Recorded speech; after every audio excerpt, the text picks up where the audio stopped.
মওলুদ সালের দ্বিতীয় মাসের আজকে 3 তারিখ, আশ্বিন মাসের 11 তারিখ, ইংরেজি 26 তারিখ সেপ্টেম্বরে।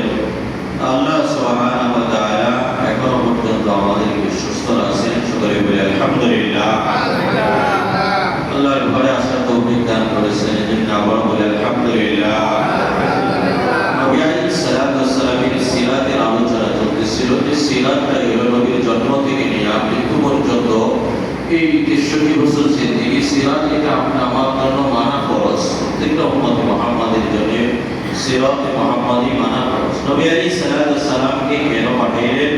সত্য ধর্ম দিয়ে পাঠাইলেন, যাতে সকল ধর্মের উপর বিজয় লাভ করে। বলেন সুবহানাল্লাহ। কোরআন দিয়ে আল্লাহ তাআলা পাঠাইলেন।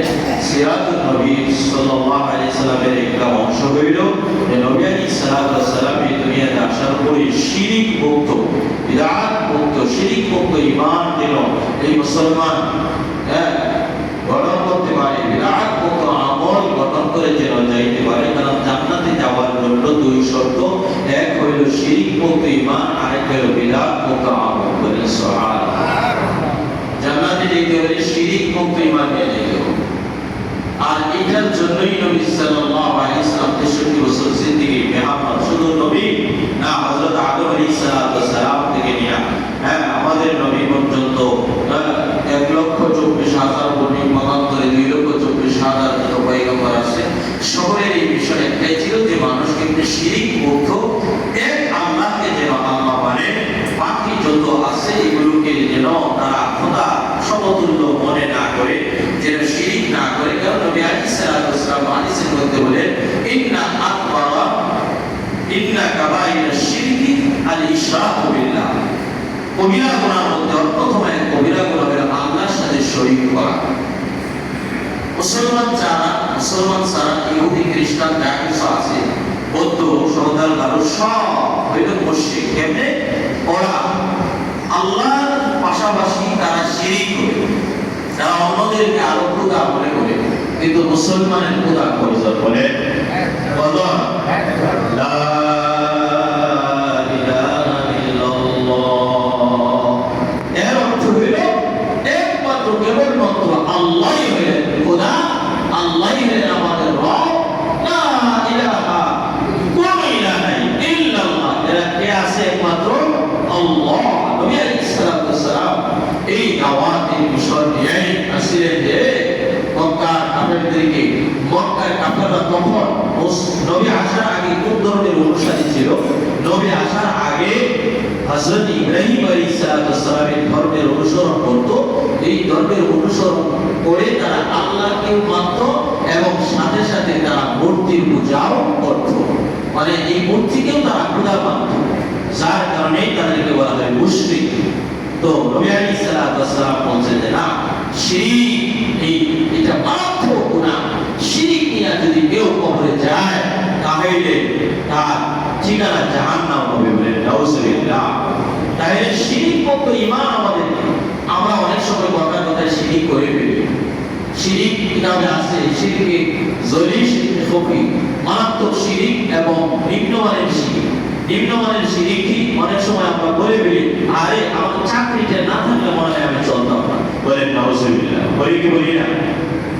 আমার এই বাড়ি না থাকলে মনে হয় আমি চলতাম না, আমার গাড়ি না থাকলে মনে হয় আমি চলতাম না। না, এটা শিরক, শিরকে খফি।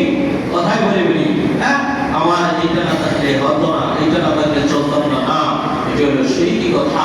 যাদের বাড়ি নাই, ঘর নাই, কোনো কিছু নাই, তাদেরকেও তো আল্লাহ খাওয়ায় না, খাওয়ায় না। বলে পশু পাখি এদের কি আছে? পিঁপড়া কি আছে? আছে। ওরা খেত করে নাকি? পিপিলিকা খেত করে। পাখিরা সকালবেলা ঘর থেকে বের হয়ে যায়, বিকালবেলা আল্লাহ তাআলা তাদের পেটগুলোকে ঘরেই বাসায় খেয়ে নিতে। বলেন সুবহানাল্লাহ। পাখিদের কি জমা জমি আছে? বলেন কি খেত আছে? তো পাখিদের নাই, কোনো কিছুর নাই। এই যে আল্লাহ তাআলা বলেন, ওয়া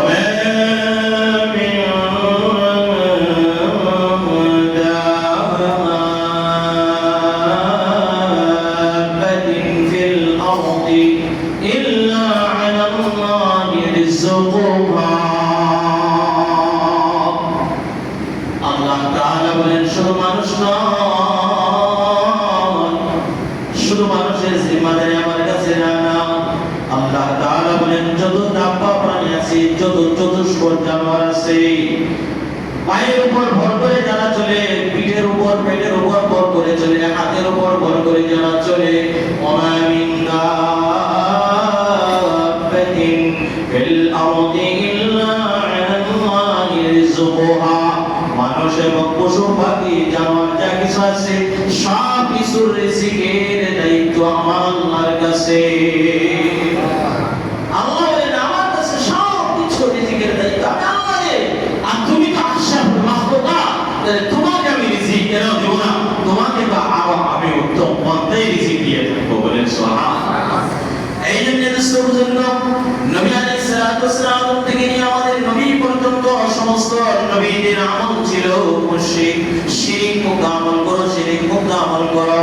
কারণ তোমার আমলের ভিতরে শিরক রাখা যাবে না, কারণ শিরক হলো মারাত্মক গুনাহ। কারণ শিরকের গুনাহটা আল্লাহ তাআলা পছন্দ করেন না, শিরকের গুনাহকে আল্লাহ তাআলা মাফ করে না। কেন? শিরক মানে হলো আমার যে ক্ষমতা আছে, যেমন ক্ষমতা তোমরা মানুষের মাঝে, পশু পাখির মাঝে, মূর্তির মাঝে, বিভিন্ন জনের মাঝে তোমরা আমার ক্ষমতাটা চিনিয়ে নিয়ে তাদের কাছে দিয়ে দাও। বলেন নাউযুবিল্লাহ। এই জন্য রাসূলুল্লাহ আল্লাহ তাআলা সূরাতুল কাফিরুন, কাফিরদের সূরা, এই সূরার আরো তিনটা নাম আছে। এই সূরার আরেকটা নাম হলো আল মুনাফিসা। আমরা তো শুধু জানি সূরা কাফিরুন, কাফিরদের সূরা, না না, এই সূরার আরেক নাম হলো আল মুনাফিসা। মুনাফিসা শব্দের অর্থ হলো শিরকে নিক্ষেপকারী। নবী আলাইহিস সালাতু ওয়াস সালাম শিরকে নিক্ষেপ করে বানায় দিয়েছে, না শিরক করা যাবে না। এই সূরার আরেকটা নাম হলো মুকাশশিশা। মুকাশশিশা, মুকাশশিশা অর্থ হইল, এই সূরার আরেক নাম মুকাশশিশা। মুকাশশিশার অর্থ হইল ময়লাকে সাফ করা। আমার ভিতরে গায়রুল্লাহ যে ময়লা আছে এই ময়লাকে সাফ করা। এই সূরার আরেক নাম হইল সূরাতুল ইখলাস। ইখলাসের সূরা কাফিরুন, সূরা মুনাফিসা, সূরা ইখলাস, সূরা মুশাক্কিকা, মুশাক্কিকা। এই সূরার নাম চারটা। তাহলে মুনাফিসা অর্থ হইল শিরকে নিক্ষেপ করে ফেলায় দাও, মুকাশশিশা অর্থ হইল ময়লা সয়লা সাফ করে ফেলো, আর ইখলাস অর্থ হইল তাওহীদ একত্ববাদের সূরা। এই সূরা কেমনে নাযিল হলো? এই সূরার ফজিলত কি? এই সূরা আল্লাহ তাআলা নাযিল করলেন মক্কার কাফির আয়েশা নবী আলাইহিস সালাতু ওয়াস সালামের উপরে যখন কোরআন নাযিল হলো, নবী আলাইহিস সালাতু ওয়াস সালাম কোরআনের দাওয়াত দিয়ে শুরু করলেন। নবুয়তি যখন পাইলেন তখন বলতে লাগলেন কুলু লা ইলাহা ইল্লাল্লাহ তুফলিহুন, হে লা ইলাহা ইল্লাল্লাহ বলো, হে আল্লাহ ছাড়া দ্বিতীয় কোনো খোদা নেই, এই কথাটা বলো। এই কথাটা বললে তুমি সফলকাম হয়ে যাবে, তুমি সাকসেসফুল হয়ে যাবে। সাকসেস ফি দুনিয়া ওয়াল আখিরাহ, দুনিয়াতেও তুমি সফল, আখিরাতেও তুমি সফল। বলেন সুবহানাল্লাহ। যখন নবী আলাইহিস সালাতু ওয়াস সালাম এই মিশন চালু করে দিলেন, যখন তিনি তাওহীদের বাণী পৌঁছাতে লাগলেন, না ও মক্কার কাফেররা, তোমরা গায়রুল্লাহর ইবাদত করো, তোমরা এই যে বাইতুল্লাহর ভিতরে 360 মূর্তি লাগাইয়া এক এক দিনের জন্য একজন খোদা বানাও, না না না না, এই গায়রুল্লাহর ইবাদত করা যাবে না। নবী যখন তাদেরকে এইভাবে নিষেধ করতে লাগলেন, যখন তাওহীদের দাওয়াত দিতে লাগলেন, তখন মক্কার কাফেররা আয়েশা বলতে লাগলো, ও মক্কার কাফেররা বলতো, ও মুহাম্মদ শোনো, তোমার সাথে আমাদের মারামারি নাই, কোনো প্রকার ঝগড়া নাই, তবে আসো একটা মীমাংসার ভিতরে চলে আসি। কি মীমাংসা? কি মীমাংসা? এক বছর তুমি আমাদের লাত, উজ্জা, মানাত, ইয়াহুস, কোরআনের ভিতরে কয়েকটা মূর্তির নাম আছে। আল্লাহ তাআলা কয়েকটা মূর্তির নাম উল্লেখ করেছেন সূরা কোরআনের ভিতরে। মক্কার কাফেররা এসে নবীকে প্রস্তাব দিল, নবী গো, আপনি লাত, উজ্জার এক বছর ইবাদত করবেন, আর আমরা আপনার প্রভুর ইবাদত করব। এই প্রস্তাব যখন নবীজিকে দিলেন, আল্লাহ তাআলা জিবরাইলকে দিয়ে, যাও জিবরাইল, এই যে প্রস্তাব দিল, এই শিরকি প্রস্তাব, না না, এই শিরকি প্রস্তাব চলবে না। আল্লাহ তাআলা নবীকে আল্লাহ তাআলা জিবরাইলকে দিয়ে সাথে সাথে সূরা কাফিরুন নাযিল করে আল্লাহর নবীর উপর পড়ায় দিলেন। বলেন সুবহানাল্লাহ। এও নবীকে শোনায় দাও, নবী তেলাওয়াত করে শোনায় দাও। قل يا أيها الكافرون لا أعبد ما تعبدون। হে মক্কার কাফেররা, নবী আপনি শুনে দিন। হে মক্কার কাফেররা, তোমরা যে প্রস্তাব দিছো না, এই প্রস্তাব চলবে না, চলবে না, চলবে না। লা আ'বুদু মা তা'বুদুন। তোমরা যে খোদার ইবাদত করো, সেই খোদার ইবাদত আমি করি না। বলেন সুবহানাল্লাহ। এইগুলো হলো সিরাত, নবীর সিরাত। নবীর সিরাত কি? নবীর সিরাত হইল শিরক মুক্ত ঈমান গঠন করা। নবীজিকে প্রস্তাব দিয়েছে আল্লাহ জিবরাইলের মাধ্যমে সূরা কাফিরুন পড়ায় দিয়ে বলে দিলেন যে শোনো, মক্কার কাফেরদেরকে বলে দিলেন নবী শোনো, আমি এখনো করি না, ভবিষ্যতেও তোমাদের খোদার ইবাদত করব না। বলেন সুবহানাল্লাহ। সূরা কাফিরুন নাযিল করে দেন। নবী আলাইহিস সালাম এই সূরা নাযিল হওয়ার একটা কারণ হাদিসের ভিতরে আছে।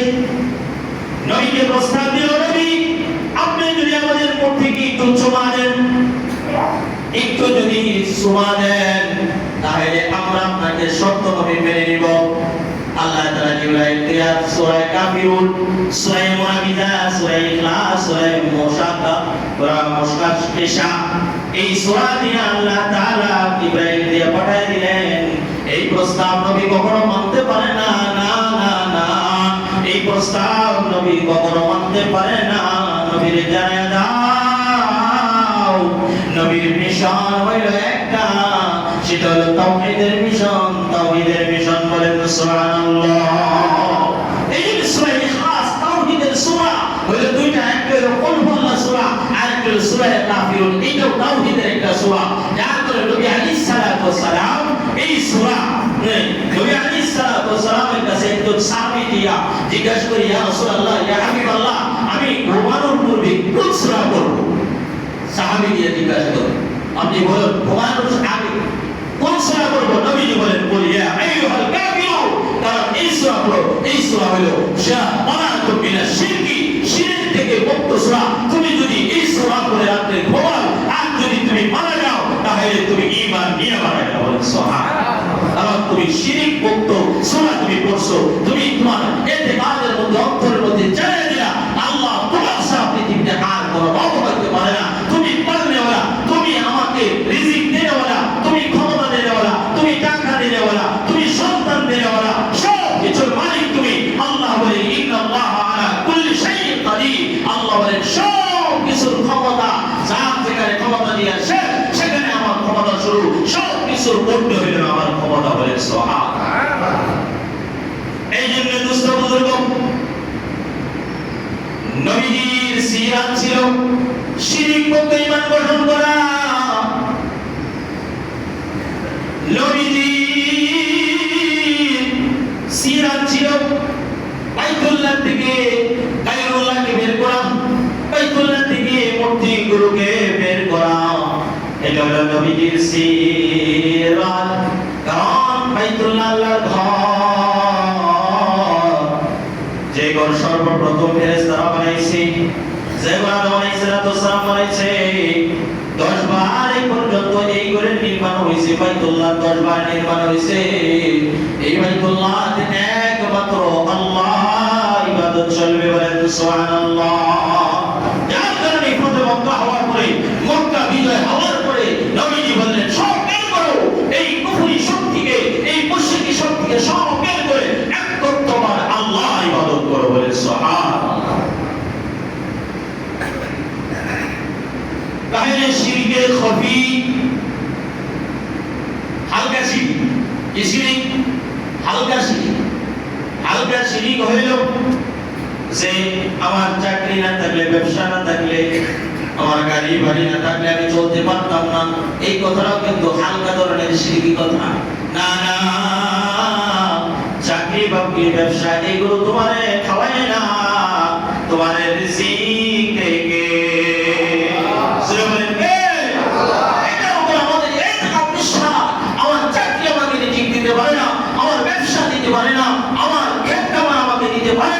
একমাত্র আল্লাহ আমাকে রিজিক দিতে পারেন। সুবহানাল্লাহ।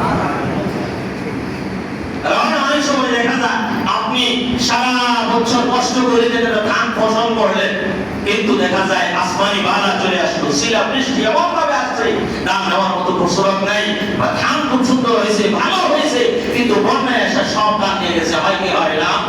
তাহলে আপনার খেতে আপনারা দিতে পারছে রিজিক? দিতে পারে নাই। আসমানি বালা নিয়ে গেছে, জমিনের বালা নিয়ে গেছে, পানিতে বন্যাতে নিয়ে গেছে। তাহলে কিভাবে বলেন যে আপনার অবকি দিব? এই জন্য দুস্থ বুজুর্গ, শিরিক মুক্ত ঈমান আমার রাখতে হবে, শিরিক মুক্ত যে গায়রুল্লাহ মুক্ত ঈমান আমার রাখতে হবে। এটা হলো নবীর সিরাত, নবীর সিরাত। এই জন্য দুঃখ আর আফসোস ওই জাতির জন্য, ওই মুসলমান জাতির জন্য। কিছু কিছু মুসলমান জাতি দুষ্ট বুঝে না। দেখেন আল্লাহ তাআলার আরেক আয়াত সূরাতুল মাইদা 6 নম্বর পারা, সূরাতুল মাইদার ভিতরে আল্লাহ তাআলা বলেন, তাআওয়ানু আলাল বিররি ওয়াত তাকওয়া ওয়া লা তাআওয়ানু আলাল ইসমি ওয়াল উদওয়ান। আল্লাহ নিজে ঘোষণা করছেন, আল্লাহ নিজে বলেন যে তাআওয়ানু আলাল বিররি ওয়াত তাকওয়া, নেক কল্যাণ কাজে, ভালো কাজে একজন আরেকজনকে তোমরা সহযোগিতা করো, আর গুনাহ অন্যায় কাজে, শিরকি কাজে, গুনাহ কাজে, পাপাচারের কাজে, গান বন্ধ যাত্রা পালা এই সমস্ত জাতি আছে, এইগুলোর মধ্যে একজন আরেকজন সহযোগিতা করিও না। এটা হলো আল্লাহর ঘোষণা। কার ঘোষণা? আল্লাহ বলেন, তাআওয়ানু আলাল বিররি ওয়াত তাকওয়া ওয়া লা তাআওয়ানু আলাল ইসমি ওয়াল উদওয়ান। ও দোস্ত বুজুর্গ, টাকা দিয়া, পয়সা দিয়া, শ্রম দিয়া, তোমার শক্তি দিয়া কল্যাণ কাজে, ভালো কাজে, আল্লাহর কাজে, নবীর কাজে তুমি কি করো? সহযোগিতা করো। নবী নারাজ হয়, আল্লাহ নারাজ হয়, মুসলমানরা নারাজ হয়। গুনাহ এবং অন্যায়ের কাছে একজন আরেকজনকে সহযোগিতা করতে পারো না। আল্লাহ তাআলা বলেন, ইন্না দীনা ইনদাল্লাহিল ইসলাম। ও মুসলমান জাতি, শুনে রাখো, যত ধর্ম পৃথিবীতে আছে সমস্ত ধর্মের ভিতরে আল্লাহ বলেন ইন্না দীনা ইসলাম। সূরা আল ইমরান, সূরাতুল ফাতিহার পরের সূরা সূরা বাকারা, 2 নম্বর সূরা, 3 নম্বর সূরা আল ইমরান। সেই আল ইমরানের 19 নম্বর আয়াতের ভিতরে 3 পারা 19 নম্বর আয়াতের ভিতরে আল্লাহ বলেন, ইন্নাদ দীনা ইনদাল্লাহিল ইসলাম। আমি আল্লাহ ঘোষণা দিলাম, এটা কারো কথা নয়, দুনিয়ার মানুষের কোনো কথা নয়, আমার আলেম সাহেবের কোনো কথা নয়, আল্লাহর কথা। যত ধর্ম আছে পৃথিবীর ভিতরে আমার কাছে পছন্দনীয় গ্রহণযোগ্য ধর্মের নাম হইল ইসলাম। বলেন সুবহানাল্লাহ। আল্লাহর কাছে ইন্নাদ দীনা ইনদাল্লাহিল ইসলাম, আল্লাহর কাছে মনোনীত ধর্ম, আল্লাহর কাছে গ্রহণযোগ্য ধর্মের নাম হলো কি? ইসলাম। এই জন্য দুষ্ট বুজুর্গ, সূরা আল ইমরানের অন্য জায়গায় 85 নম্বর আয়াত, সেই আয়াতের ভিতরে আল্লাহ বলেন, ওয়া মান ইয়াবতাগি গায়রাল ইসলাম দীনা। কোন মানুষ যদি ইসলাম ছাড়া অন্য ধর্মকে, ইহুদি ধর্মকে, হিন্দু ধর্মকে, খ্রিস্টান ধর্মকে, অন্যান্য ধর্মকে যদি ধর্ম হিসাবে মেনে নিতে চায়, গ্রহণ করতে চায়, আল্লাহ বলেন, ওয়া মান ইয়াবতাগিল ইসলাম ওয়া মান ইয়াবতাগি গায়রাল ইসলাম দীনা ফালান ইউকবালু মিনহু। আল্লাহ বলেন, যদি কেউ ইসলাম ধর্ম পালন করে, ইহুদি ধর্ম পালন করে, হিন্দুত্ববাদের ধর্ম যদি পালন করে, আমি আল্লাহ তাদের কাছ থেকে এই ধর্মকে গ্রহণ করব না। ফালান ইউকবালু মিনহু ওয়া হুয়া ফিল আখিরাতি মিনাল খাসিরিন। আল্লাহ বলেন, আখিরাতে যারা ক্ষতিগ্রস্ত হবে। বলেন নাউজুবিল্লাহ। তাই আল্লাহর কাছে গ্রহণযোগ্য ধর্মের নাম হলো দ্বীন ইসলাম। যে ইসলাম আমার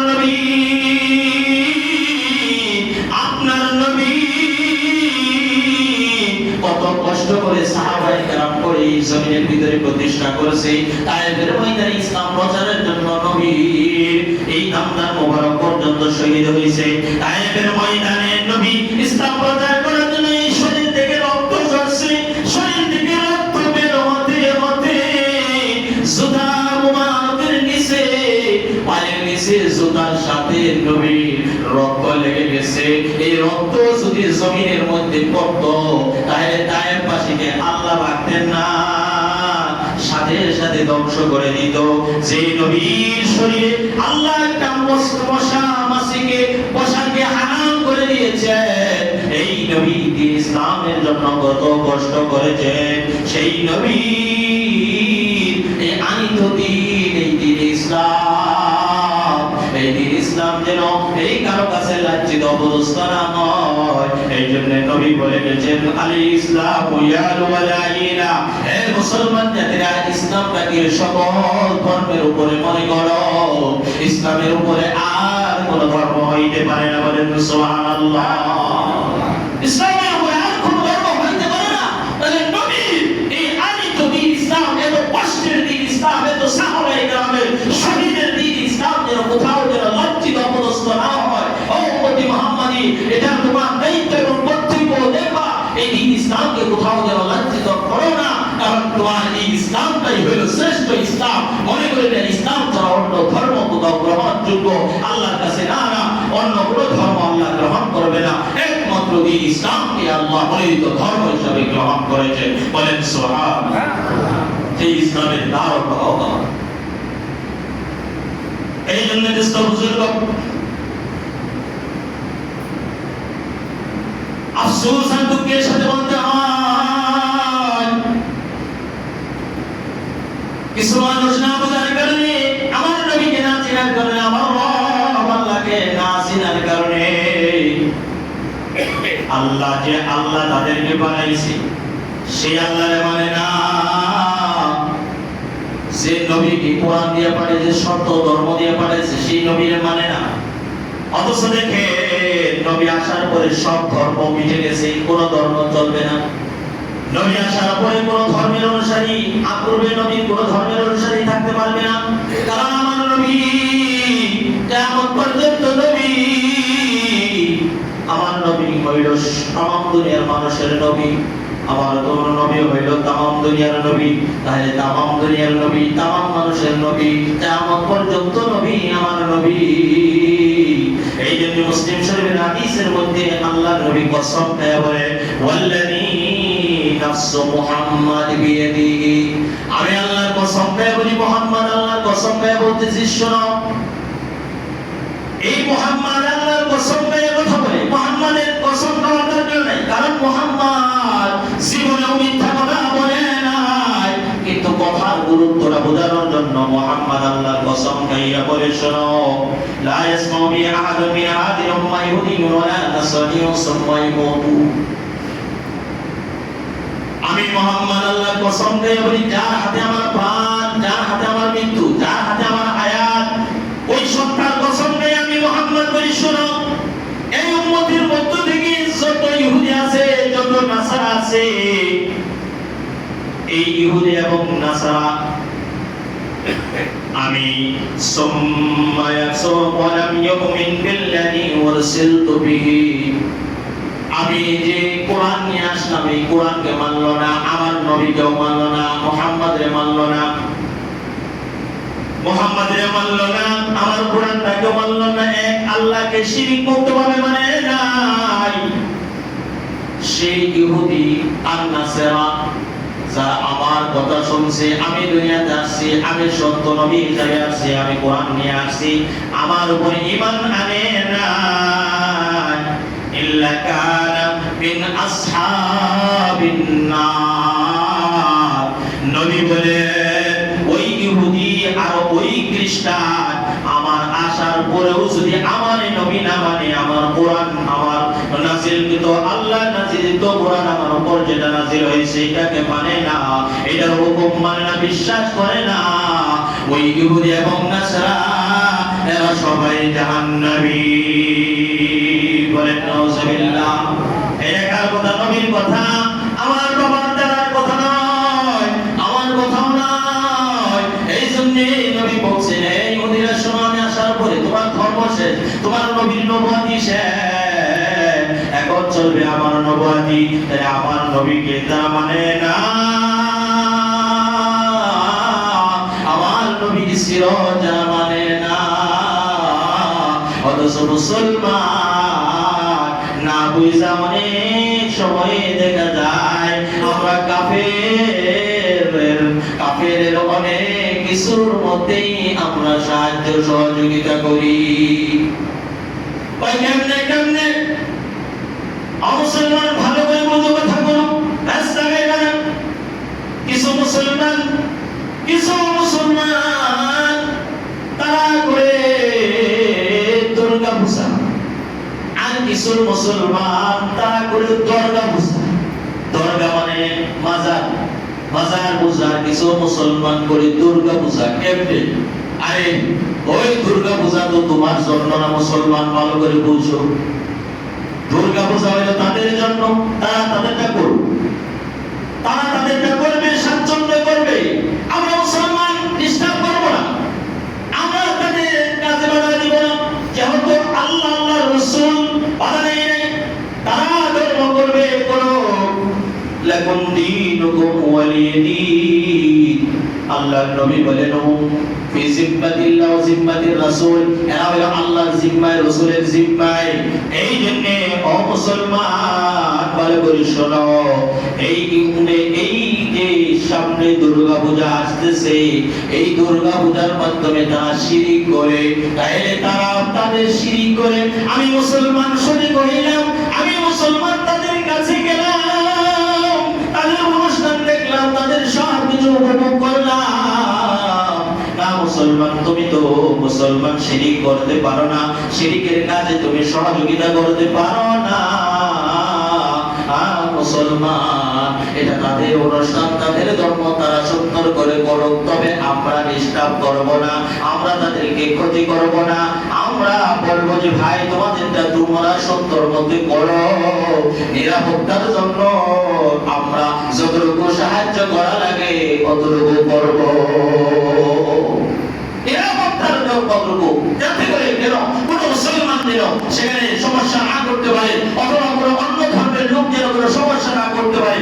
আমরা যতটুকু পারি এটা করতে পারি। হ্যাঁ, যে নিরাপত্তার জন্য আমরা আছি, সমস্যা হলে আমাদেরকে জানাবা। কিন্তু আপনি এই শিরকি কাজ করবেন আর শিরকের কাজের মধ্যে টাকা দিবেন, পয়সা দিবেন না, এটা সম্ভব না। তারা তো ডাইরেক্ট শিরক করতেছে, আল্লাহকে মানার সাথে সাথে তারা গায়রুল্লাহর ইবাদত করে, গায়রুল্লাহর কাছে যায়, সেখানে গিয়ে প্রার্থনা করে, সেখানে গিয়ে দোয়া করে।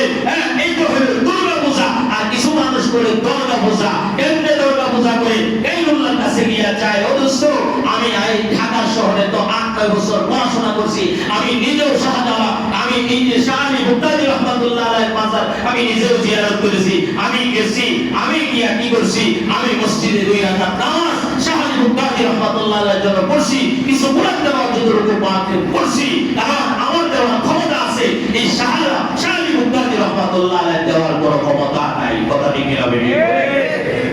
তুমি দিতে পারো, তুমি তার জন্য নফল নামাজ পড়ে দিয়ে দিন, আল্লাহ এই সওয়াব আপনাকে দিয়ে দেন।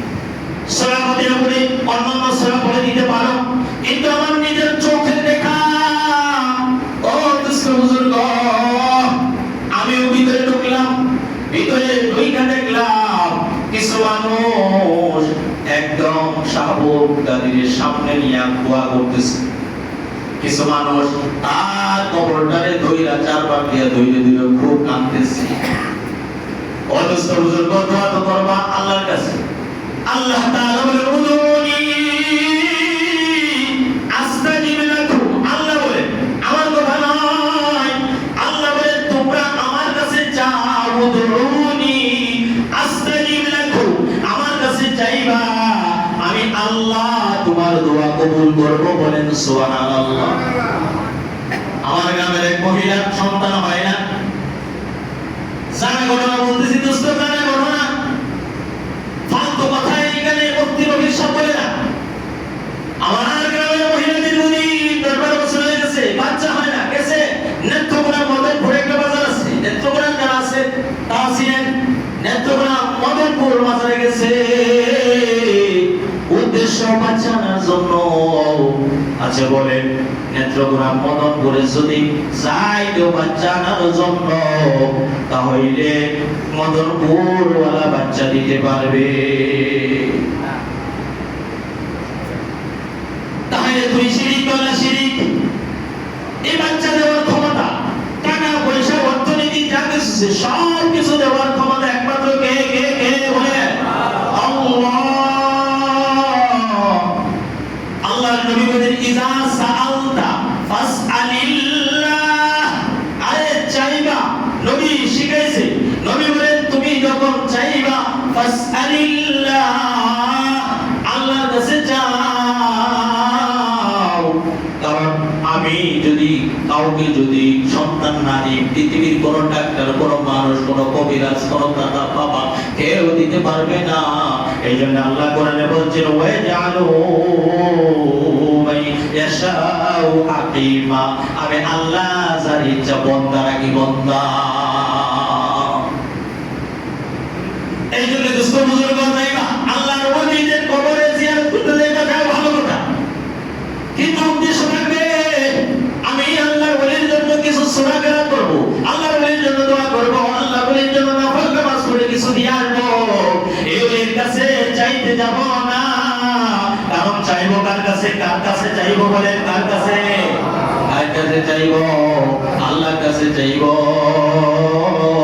কারণ আল্লাহ ছাড়া কেউ কিছু দিতে পারে না এই জন্য দুস্থ বুজুর্গ কথাটা বুঝছেন ভালো করে বুঝছেন ব্যস্ত থাকেন না ওই যে তাদের অনুষ্ঠান তারা করবে করো নিরাপত্তা দেওয়ার দায়িত্ব আমাদের সরকারের দিবে আমরা দিব কেউ ডিস্টার্ব করবে না কিন্তু কোন মুসলমান সেখানে শরীক হইতে পারে না ঠিক না কিন্তু দেখা যায় বাংলাদেশে আফসোস আর দুঃখ রাখি কথা বাংলাদেশে ওদের পূজা মুসলমান সারা হয় না বলেন না নাউজুবিল্লাহ মুসলমান তোর তো গাইল থাকা দরকার আমি তো নবীর সিরাতের উপর চলি নবীর সিরাত হইল শিরক মুক্ত ঈমান রাখা নবীর সিরাত হইল এগুলো নষ্ট করে দেওয়া নবীর সিরাত হইল এর কাছে না দেওয়া তাহলে তুমি মুসলমান তুমি নবী সিরাতের দাবি করো আর তুমি সেখানে অংশগ্রহণ করো না না 1 ঘন্টা 2 ঘন্টা 5 ঘন্টা পর পর্যন্ত তারা নাচে তারা গান গায় তারা আনন্দ ফুর্তি করে আর তুমি আনন্দ ভোগ করো তুমি ভালো করে দেখো হে মুসলমান এটা তো তোমার অনুষ্ঠান না তুমি তো ওই তোমার কুরবানিতে তো কোনো মুসলমান কোনো কাফেরকে কোনো হিন্দুকে তোমার কুরবানি নামাজ আনতে পারো নাই তোমার কুরবানির কাজে শরীক করতে পারো নাই কোনদিন তার এক গোশত টুকরা খাওয়া এক গরুর গোশতের একটা টুকরা তাকে খাওয়াইতে পারো নাই ওই আসে না তার গাইলত আছে তার যে কাফের হইল তার গাইলত আছে যে আমি হিন্দুত্ববাদী মানি যার কারণে আমার হিন্দুত্ব যেন নষ্ট না হয় তার গাইলতের কারণে সে তোমার মুসলমানের অনুষ্ঠানে আসে না আর তোমার মুসলমান তোমার গাইলত নাই তোমার লজ্জা নাই তোমার নবীর মুহাম্মদ নাই তোমার নবীর ভালোবাসা নাই আল্লাহর কোরআনের বিধান তোমার উপরে নাই যার কারণে যাও বেহায়ার মতো তুমি ঘন্টাকে ঘন্টা তাদের উলঙ্গ নাচ দেখো তাহলে শিরিক করে সেই শিরিকের মধ্যে অংশগ্রহণ করো আল্লাহ বলেন তাআবুদু আলাল বিররি ওয়াত তাকওয়া ওয়া লা তাআওয়ানু আলাল ইসমি এলাকাবাসীর জন্য দায়িত্ব করলে কর্তব্য হলো মুসলমান হিসাবে নিরাপত্তা এবং কেউ যেন সমস্যা না করে তাদের তো তারা করুক এটা আমাদের আপত্তি নেই ইসলামে হয়তো আপত্তি করে নেয় মুসলমান তো করে নেয় কিন্তু মুসলমান তুমি কি শরীক হইতে পারবা বলো তুমি কি অংশগ্রহণ করতে পারবা বলো তুমি কি টাকা দিতে পারো বলো তুমি টাকাও দিতে পারো না তুমি অংশগ্রহণও করতে পারো না তুমি যেটা পারো বলে দিতে পারো ভাই সমস্যা নেই তোমরা তোমাদেরটা সুন্দরভাবে করো নিরাপত্তার দায়িত্ব আমরা এই জন্য এই এলাকাতে যারা বসবাস করি প্রত্যেকটা মুসলমানের দায়িত্ব হইল যেন কোনো মুসলমানকে এই কথা না বলতে পারে যে মুসলমানরা আমাদের ইবাদতে ডিস্টার্ব করছে আমরা প্রার্থনা করি মূর্তির সামনে করে অমুকের জায়গাতে করি আমাদের ডিস্টার্ব করছে এই কথা যেন না বলতে পারে এই জন্য মুসলমান আমরা নিজেরাও এই আমরা কোনো প্রকার সমস্যা করবো না এবং কাউকে করতেও দিব না কথা ঠিক না এটা নাম ইসলাম ভালো ব্যবহার করো করো তোমাদেরটা করো বলে দেবো আমি ইমাম সাহেব বলে দিলাম করো তোমাদেরটা করো আমি নিরাপত্তার জন্য যতটুকু সহযোগিতা করা দরকার ততটুকু করবো কিন্তু আমি ইমাম সাহেব যাবো না ইমাম সাহেব চাইতে পারে না তাই বলে মুসল্লিরা দেখতে পারে, তাই না? না না, মুসল্লিরা দেখতে পারবে, মুসল্লিরা উলঙ্গ নাচ দেখতে পারবে, মুসল্লিরা শিরিক করতে পারবে নাকি? বুঝছো, ভালো করে বুঝছো, না বুঝছো বুঝবো না। এই জন্য তারা করবো, আমাদের কিনে আপত্তি নাই, কিন্তু টাকা দিয়া পয়সা দিয়া কখনো আমরা, কারণ তারা তো ডাইরেক্ট শিরিক করতেছে। দেখেন নবীর প্রস্তাব দিছে, কি প্রস্তাব? সূরা কাফিরুনের মধ্যে প্রস্তাব দিছে, নবী আমাদের মসজিদে একটু সুরা দেন, তাহলে আমরা সত্য মনে বলেবা। আল্লাহ ডাইরেক্ট জিবরাইল দিয়ে পাঠায় দিয়েছে, সূরা কাফিরুন দিয়ে যাও, এরা যে প্রস্তাব দিছে একটু চুমা সম্ভব না, কখনো না। ওরা যে প্রস্তাব দিছে 1 বছর, হ্যাঁ, লাখ হুসান ইবাদত করার জন্য, আরেক বছর তারা আমার রবের ইবাদত দরকার নাই, নবী জিবরাইলের মাধ্যমে সূরা কাফিরুন দিয়ে পাঠায় দিলেন, জানায় দিলেন, কুল ইয়া আইয়ুহাল কাফিরুন, নবী গো জানায় দিন, হে কাফেররা প্রস্তাব দিছো হবে না। কুল ইয়া আইয়ুহাল কাফিরুন লা আ'বুদু মা তা'বুদুন,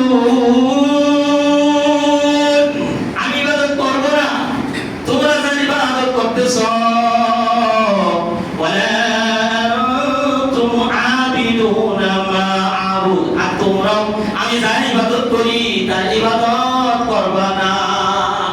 ওয়ালা আনা আবিদুম মা আবাদতুম, জেনে রাখো আমি ঘোষণা দিলাম, আগেও বলছি ইবাদত করব না, আবার ঘোষণা দিচ্ছি ভবিষ্যতেও কোনোদিন করব না। ওয়ালা আনা আবিদুম মা তা'বুদুন ওয়ালা আনতুম আবিদুনা মা আ'বুদু লাকুম দীনুকুম ওয়ালিয়া দীন। এই লাকুম দীনুকুমের অর্থ কয়েকটা, একটা হইল তোমার ধর্ম তোমাদের, আমার ধর্ম আমার। নবী বলেন আমার ধর্ম দিন ইসলাম হয়ে আমি আছি, এক তর্জমা। আরেক তর্জমা হইল তোমাদের কর্ম তোমার কাছে, আমার কর্ম আমার কাছে। আরেক অর্থ হইল তোমাদের শিরিক তোমার কাছে, আমার তাওহীদ আমার কাছে। বলেন সুবহানাল্লাহ। তোমাদের শিরিক তোমার কাছে আর আমার তাওহীদ আমার কাছে। প্রস্তাব দিছো, প্রস্তাব দিছো আমাদের রাজা বানায় দিবা, প্রস্তাব দিছে, ওই কালিমা দাওয়াত ছেড়ে দাও। হ্যাঁ, কিসের বাপদাদা এগুলো বাদ দিয়ে নতুন ধর্ম ইয়ে করতেছো, দাওয়াত দিছে দাও। হ্যাঁ, আমরা সন্তান বানায় দিই, তোমার নেতা বানায় দিই, লিডার বানায় দিই, দেখি এখনো যদি এরকম প্রস্তাব দেয়, দেখিও আহ্বান করছে একটু বেড়ে দিলে একটু করো, একটু নাচ গান করো, তোমার আমরা একটা লিডার বানায় দিই। কোন মুসলমান এটা কি মানতে পারে? এটা কি হবে? হ্যাঁ, মুসলমান তোমার এই সামান্য ক্ষমতা আর অমুকের জন্য তুমি শিরিক করবা না। মুসলমান কয়দিনে মুহূর্তের মধ্যে পড়ে যেতে পারো, তোমার জন্য তো আল্লাহ রাখছে বিশাল কিছু। কেমন? সামান্য শিরিক মুক্ত ঈমান যদি নিয়ে যাইতে পারো, তাহলে এই যে দুনিয়া, এই দুনিয়া নয়, আল্লাহ বলেন সর্বনিম্ন জান্নাতি যে হবে। নবী আলাইহিস সালাতু ওয়াস সালাম হাদিসে বলেন সর্বনিম্ন যে জান্নাতি হবে, সেই সর্বনিম্ন জান্নাতির জন্য আল্লাহ তাআলা এই দুনিয়াটা সমান 10টা জান্নাত, 10টা দুনিয়া সমান আল্লাহ জান্নাত বানায় রাখছে।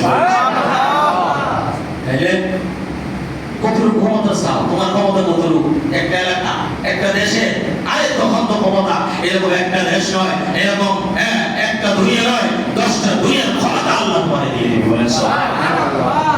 তাহলে কিছু মুসলমান না বুঝা, কিছু মুসলমান করে দুর্গা পূজা আর কিছু মুসলমান করে দুর্গা পূজা, বুঝছে? দোস্ত, দুর্গা পূজাও করা যায় তো, চাইবা গাইবুল্লাহর কাছে যাওয়া অনুমতি না। কেউ যদি এই এতেকাদ বিশ্বাস রাখে যে আমি যদি অমুকের কাছে যাই, হ্যাঁ, তাহলে অমুক আমার সন্তান দিবে, অমুক আমার এই দিবে, এই এতেকাদ যদি রাখে, তাহলে এটি হলো শিরিক এতেকাদ। বলেন নাউজুবিল্লাহ। সবকিছু দেওয়ার ক্ষমতাকে বলেন আল্লাহ, সবকিছু দেওয়ার ক্ষমতাকে জোরে বলেন কে? আল্লাহ।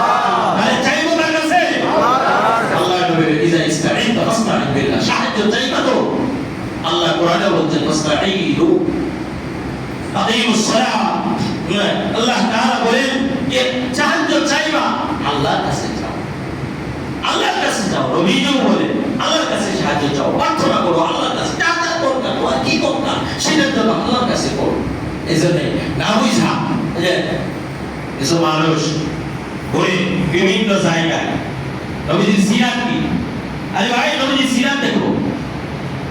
কিছু মানুষ দেখা যায় সারা বাংলাদেশে বিভিন্ন জায়গায় ঘুরে, কিন্তু ঘরের সামনে মসজিদে আসে না, ঠিক না?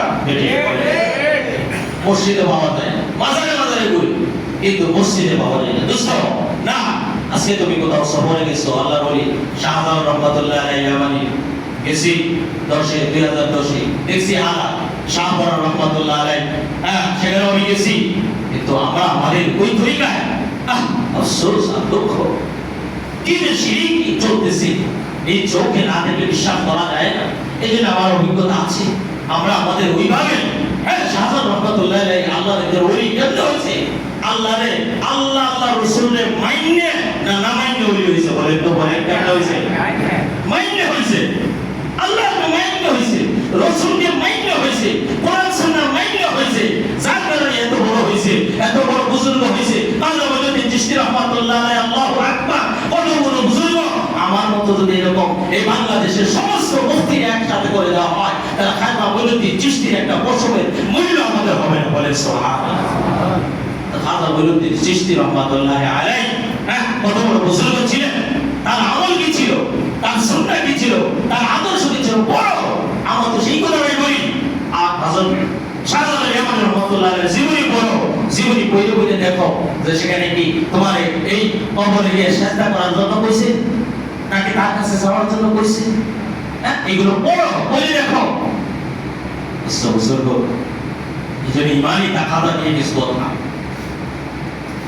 অনেক সময় ভুল বুঝে হুজুর কি কোরআন এবং সুন্নাহ থেকে প্রত্যেকটা কথা দলিল। কারণ এই যে বর্তমানে যত কাফের আছে, আল কুফরু বিল্লাহি ওয়া আয়াতা, কুফরের শক্তি সবে হাদিসে বলছেন নবী সব। এক সময় দেখেন বাংলাদেশের ইতিহাস থেকে, এক সময় যখন মানবদের নেতৃত্ব এই বাংলার জমিনে ছিল, কোন মুসলমানের সেই সাহস ছিল না সেই মালাউনের বাড়ির সামনে দিয়ে ছাতা ধরে যাবে, সেই পায়ের জুতা পরিধান করে যাবে, সেই সাহস ছিল না। কথা ঠিক না বেঠিক বলে? কারণ আমি আমার এলাকা একটা বড় প্রতিষ্ঠান, যে প্রতিষ্ঠানে আমি আমার 7-8 বছর পড়াশোনা করেছি, যেখানে আমার শিক্ষা জীবন শুরু, যেখানে আমার কর্মজীবন শুরু, সেই প্রতিষ্ঠানটা ওই হিন্দুদের ছিল। যখন চলে গেছে পরে আমাদের এলাকার মুসলমানেরা সেই প্রতিষ্ঠানটাকে এই জায়গাটার মধ্যে একটা প্রতিষ্ঠান করলো। এই প্রতিষ্ঠানে এই রোহিণী বিশ্বাস নাম ছিল, বলা হলে এই রোহিণী বিশ্বাসের ক্ষমতা এত ছিল, পুরো মুসলমান আমাদের দাদাদের কাছ থেকে শুনছি, বাপ দাদার কাছ থেকে শুনছি, আমরা দেখি নাই তাকে যে কোন মুসলমান তার বাড়ির সামনে রাস্তা দিয়ে ছাতাটা ধরে যাবে, পায়ের স্যান্ডেল পরে যাবে, সেই সুযোগ ছিল না, ঠিক না বেটি? তাহলে এত বিরিত হয়তো জানে, তাহলে কি মানব না? অন্তরঙ্গ বন্ধু তাদেরকে বানানো যাবে। তারপরে দুনিয়াতে থাকতে মুআমালাত মুআশারাত যেটাকে বলে, লেনদেন নিয়ম, তাদের সাথে লেনদেন ভালো করো, কথাবার্তা ভালো করো, আচার ব্যবহার ভালো করো, দেখাও যে আমি একজন মুসলমান, আমি তো খাবাস না, আমি ঠকবাজ না, আমি জুলুমবাজ না, দেখাও তোমার আদর্শ দিকা। নবী আলাইহিস সালাতু ওয়াস সালাম যুদ্ধের মাধ্যমে যত মুসলমান কাফের মুসলমান হয়েছে, তার চেয়ে বেশি মুসলমান হয়েছে নবীর চরিত্র দিকা। বলেন সুবহানাল্লাহ। নবীর চরিত্র দিকা আয়েশা বলছেন, চেক করছে, নবীর ধৈর্য পরীক্ষা করছে, নবীর ধৈর্য কেমন, তো বলছে যে এই চেহারা, এই নবীর চেহারা মৃত্যুকের চেহারা হইতে পারে না, এই নবী কোনদিন মিথ্যা কথা বলতে পারে না। আমি ধৈর্য দিয়ে পরীক্ষা করলাম, আমাকে এখনই কালেমা পড়ায় দেন, লা ইলাহা ইল্লাল্লাহ মুহাম্মাদুর রাসূলুল্লাহ সাল্লাল্লাহু আলাইহি ওয়াসাল্লাম। এই জন্য দুনিয়াতে আমরা আমাদের সমাজে হিন্দু ভাই বৌদ্ধ যারা আছে, এদের সাথে ভালো আচরণ করে চলবো, জুলুম করবো না, করবো না। তাই অন্তরঙ্গ বন্ধু একমাত্র আল্লাহ রাসূল, এদেরকে বানানো যায়, মুসলমানকে বানানো যায়। এই জন্য এই সামান্য বক্তব্যের মাধ্যমে যতটুকু বোঝানোর চেষ্টা করছি, দুস্থ বুজুর্গ, সামনে দুর্গা পূজা আসতেছে, তুমি তোমার নবীর ইজ্জতের দিকে তাকাও, নবীর জিয়ারতের দিকে তাকাইয়া তাদের এইটার মধ্যে তোমাদের হাতে ধরে পায়ে ধরে তারা শিরিক করে, সেই শিরিকের কাজে তুমি গিয়া শরীক হয়ে না, এই মত অবস্থায় যদি মারা যাওয়া না করো, তাহলে তুমি শিরিক হয়ে মারা গেলা, তাহলে তোমার ঠিকানাটা কি হবে? এই জন্য তারা প্রার্থনার মতো করো, আমরা যতটুকু পারি, আমরা নিরাপত্তার জন্য যতটুকু পারি ততটুকু করবো। রাজি আছি ইনশাআল্লাহ? এটাও নষ্ট করবো না, আমাদের কেউ কাউকে সুযোগ দেব না, তবে আমরা কি করবো না, অংশগ্রহণ করবো। আল্লাহ তাআলা আমাদেরকে এই কোরআন ও সুন্নাহ থেকে যে কয়টা কথা বললাম বুঝার তৌফিক দান করুন, সকলে আমিন। ওয়া আখিরু দাওয়ানা।